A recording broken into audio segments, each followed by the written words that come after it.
Thank you to both Rajiv and Melba for their great presentations. Please go to the question and answer panel to type in any questions you might have for our presenters. Melba and Rajiv, if you both could unmute for the Q&A session.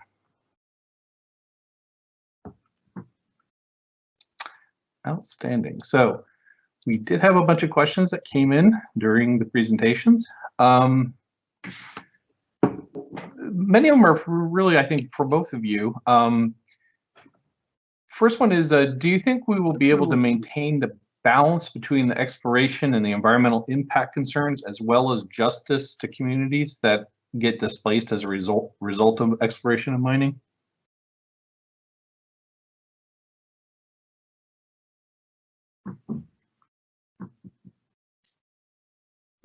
If you want to try to address that one. Certainly possible to maintain that balance. For me, it all comes to meaningful stakeholder engagement. If you can get everybody on the same page, and that usually is the problem, right? So you've got government that is thinking one way, you've got the company that is thinking a different way, and finally you've got the community that is going in a whole different direction. Yet all these three groups, they care about the environment, they care about mitigating the negative impacts, and from my experience, it has simply come down to lack of adequate communication, lack and underlying engagement.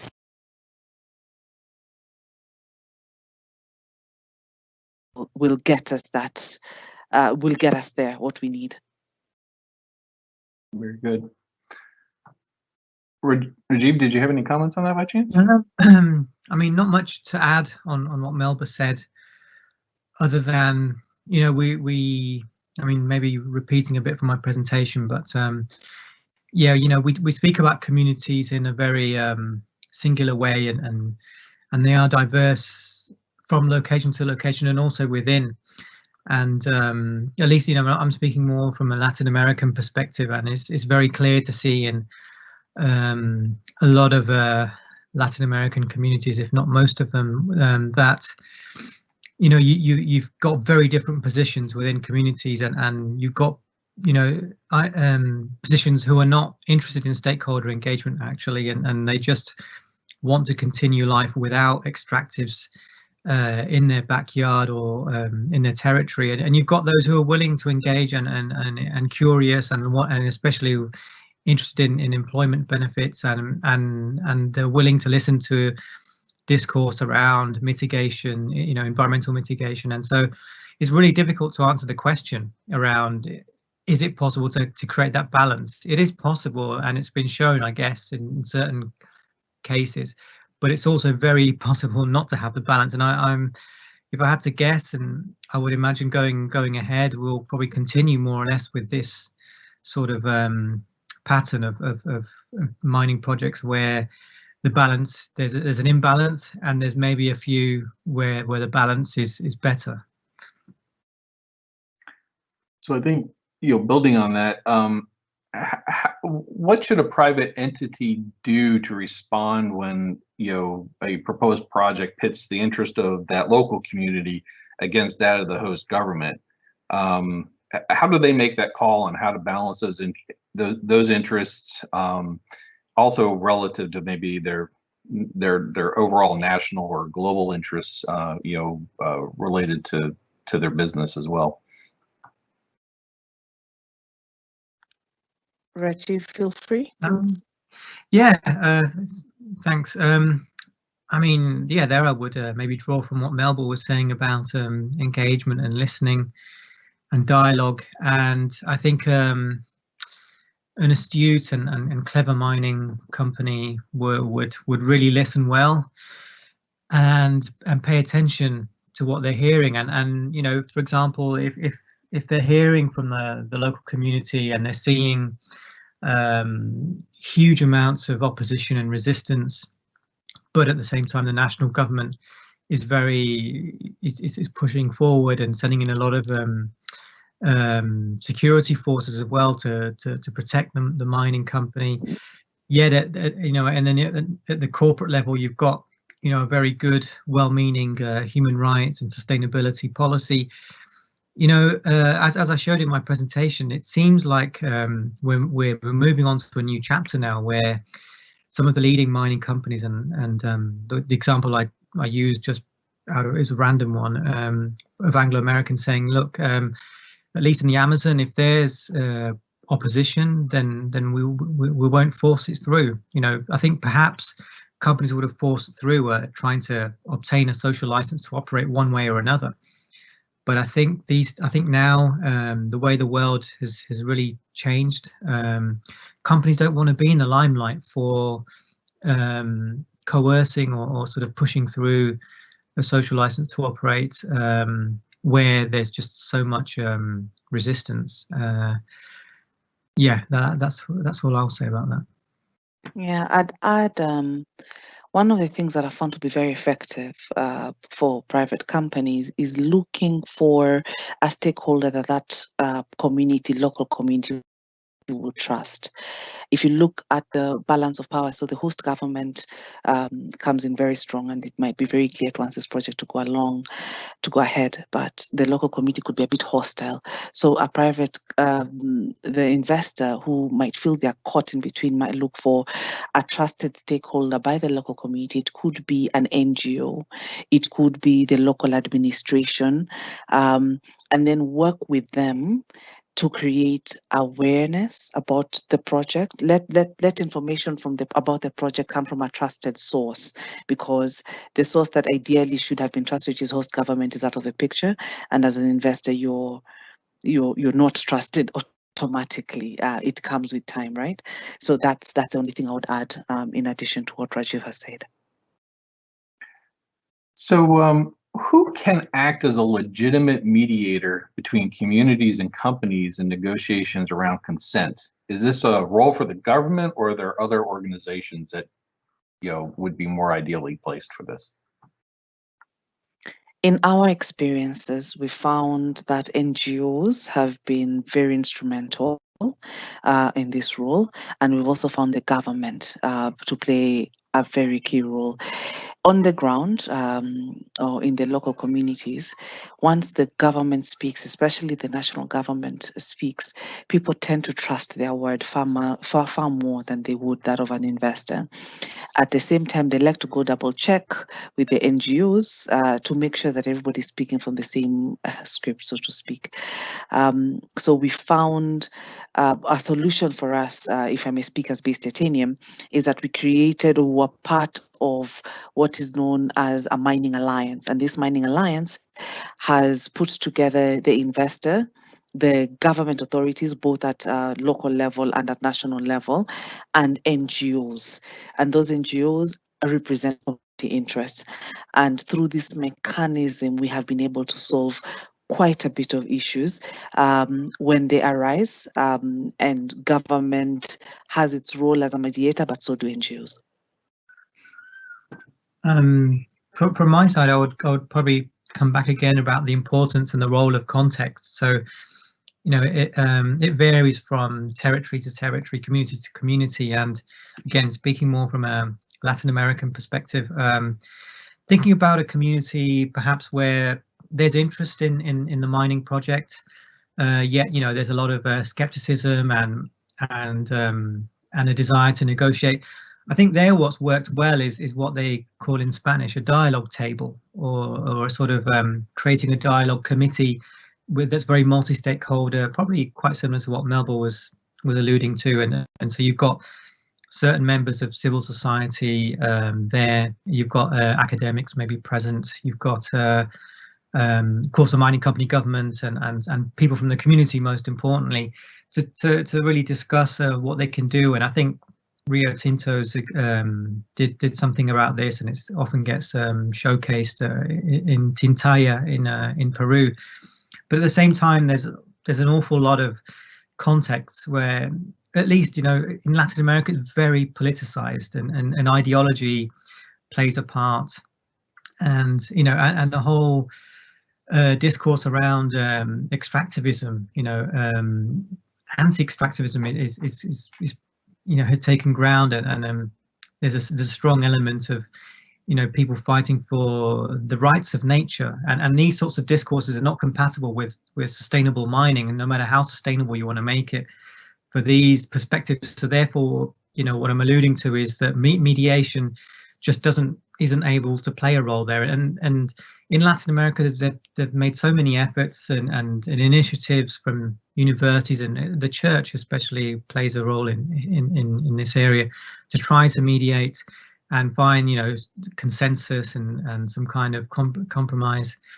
But it's in those cases where you've got a significant minority, even like 25-30%, who are just opposed to the mine, no matter what mitigations and no matter what compensation it makes, because they're defending life, nature, and territory. Then I'm afraid it just doesn't seem to go very far. And as you can see, the largest gold mining investment in Chile of recent times, Barrick Gold, who is, I think, first or second largest gold miner in the world, they had to withdraw an $8.5 billion gold mining project in the Pascua-Lama project on the Chilean side, because of this strong current of opposition to the mine.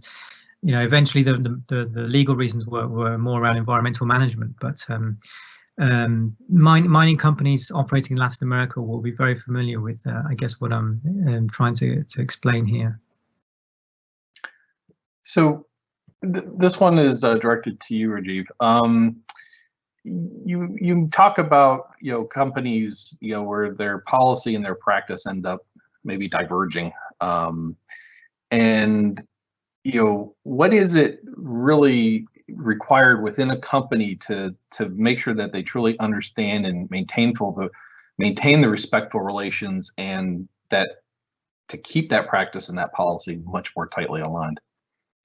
Yeah, that's a really important question, and from the headquarters in North America or Europe, there's obviously very well polished and sophisticated CSR or sustainability, whatever we want to use, whichever term we want to use, policies, and mining companies are often members of ICMM, etc. But then as they go to implement it at the local level, either somewhere in the global south, it's different. And one thing I've heard from community practitioners is that the people up in the headquarters just don't understand our reality down here. I can't implement exactly this toolbox or this toolkit that they're sending me from head office, and because our reality is so different to this more universally made toolkit is, no matter how well intending it is, or how well intentional it is. So what can they really do? I think there needs to be certainly a lot of dialogue and flexibility from the people in the HQ of the mining companies, listening to their own community relations practitioners in the territories, in the communities where they're working. And secondly, I mean, I've been having these sorts of conversations for a long time now, so I don't think this is particularly very new what I'm going to say, but people in the extractive sector have often said that if our bonuses were around getting a social license to operate and doing good community relations, well, then we would take that a lot more seriously too. I understand some of the largest mining companies are doing this. They're aligning pay and compensation and bonus around at least community relations and environmental issues, which is a sign, a good sign, step in the right direction. Other things that they can do beyond that, I think, I think perhaps more internal controls probably relates more to my first point around just ensuring this obviously requires time and resources, but just trying to look at how well implemented the CSR strategy is being implemented, I guess. And I know a lot of the large companies do that. They have their own internal audits. The people working on CSR in the head office will often go out and visit their large mines and do some sort of audit there. But I think that my main message is around the importance of local realities and local context. It really shouldn't be underestimated. And I'm also sympathetic with the corporate view that, well, we've got operations all over the world and we can't create a one policy for each mine either. So there's got to be some kind of meeting in the middle. That's good. So Melba, this one is directed to you. Can you comment on how changes in laws in Africa are actually enforced by governments, since it seems that companies are required to only engage with communities once they're holding a license, rather than during the application process? And so are there changes in the regulations, and if so, how are those actually enforced? So when companies come in and maybe it's in the exploration stages, what happens is the law is very clear on the issue of consents, that you must get community consents before you proceed. And then when it's during the mining period, that is when the economics of the projects have become very clear, and companies are then obligated to conclude a community development agreement that is going to be long-term, that is reviewable every couple of years or so. And in terms of enforceability, we've got very strong courts that take this role seriously. But even before you get to the court, host governments or the national governments have also come to realize that they can't dictate anymore to communities what ought to happen. Just because the law says X doesn't mean that the community will necessarily go along with it. Just because you've given a company a license, and they've come to realize that whatever projects are on the ground do need that social license to operate. So from the very word go, you've got governments that are very keen and provide a lot of oversight as, in quotes, neutral parties when it comes to the negotiation of the community development agreements. And so you start seeing, you don't have the notion that, well, a company can just sign whatever it wants with the community and the community just signs. That notion has gone off the window. These days you find much more involved agreements. When you find much more involved parties, the government is on board from the word go. Communities have got these big representations from NGOs, and typically the company is obligated to pay for legal advice for the community.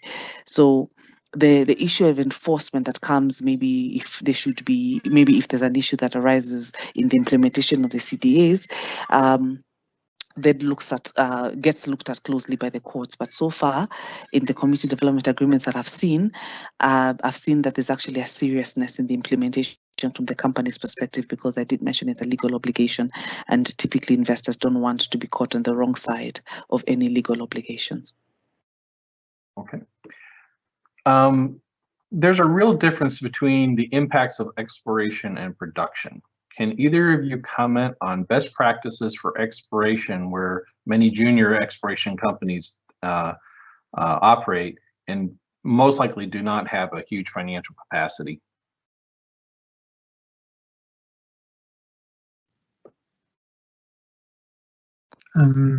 Shall I go ahead first, Melba? Yes, please.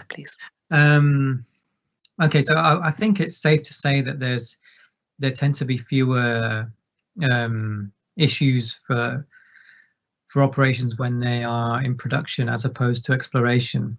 Exploration, I assume that also means the construction phase or the licensing phase. That's sort of when things often flare up, especially in Latin American context. And having been to mines that are in production stage, I see that the community mobilization resistance is far lower. It can flare up every now and then, but I think that's really where actually these good community relations practice guides, and there's quite a few of them around, that's where they really come into effect. The importance of listening, having dialogue, stakeholder engagement. It's where they face least resistance as well to being implemented, and at least in my experience. And I think when you try to implement those in the exploration phase, it can sometimes often add fuel to a fire. and make matters worse. So so I don't really have any new insight to add into what you can do to improve community relations during production. I think, you know, I would again really encourage listeners or viewers to go to and look at some of those pages that I mentioned in my presentation from ICMM, or just the best practices out there. And, you know, at exploration stage, companies these days really need to keep their ear to the ground. Another thing I mentioned in my presentation was, and this is again quite politicized, what I'm going to say, but you know, a trend that has really sprung up across Latin America is the idea of a referendum, local referendum, saying, are you in favor of the mine or not? And that's normally an important barometer for anyone to see and perceive and get a feel for what sort of social license to operate there is, or what the community sentiment is regarding the mine at exploration stage. And of course, there are things you can then try to do to appease any grievances there. But yeah, that's I'll leave it at that. I'll add, in addition to what Rajiv has said, from what I've seen in my experience, what tends to work best is if you're an exploration company, education of the community in two ways. One, when you come in, put in a lot of effort in training the community members as to the dynamics of exploration compared to those with the production. Most community members have got no clue. As soon as a mining company has shown up, they assume mining is ongoing. And that I've seen frustrate a lot of exploration companies who are stuck on, you know, we're exploring, but for most people, they don't know what you're talking about. All they see is that a metal instrument goes way deep into the ground and removes something.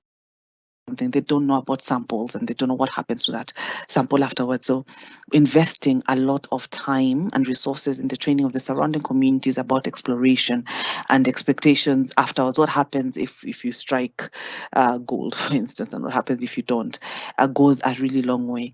And then in addition to that, perhaps, and this is really, I come from a very pragmatic aspect, perhaps in anticipation that you will strike something, take people to courses, let them do some engineering, some practical skills, because then the community will feel, okay, so when the period of exploration passes, at least we will have some of our own people who can be readily employed. And I've seen that has done wonders for some exploration companies, and typically, actually, after that, the community is the one that defends this company to outsiders who say that the company is not doing enough. The community, I've seen, is the one that will stand up in forums and say, our company is simply exploring, and this is what they're doing, and it's good to see. So just a few tips there. Excellent. So I would like to be respectful of everyone's time, as we've reached the end of our scheduled time allotment. I apologize for those whose questions we haven't been able to get to. But again, I'd like to thank our speakers and to everyone who was online for an outstanding discussion today. So please have a good rest of your day. Thank you. Thank you, everyone.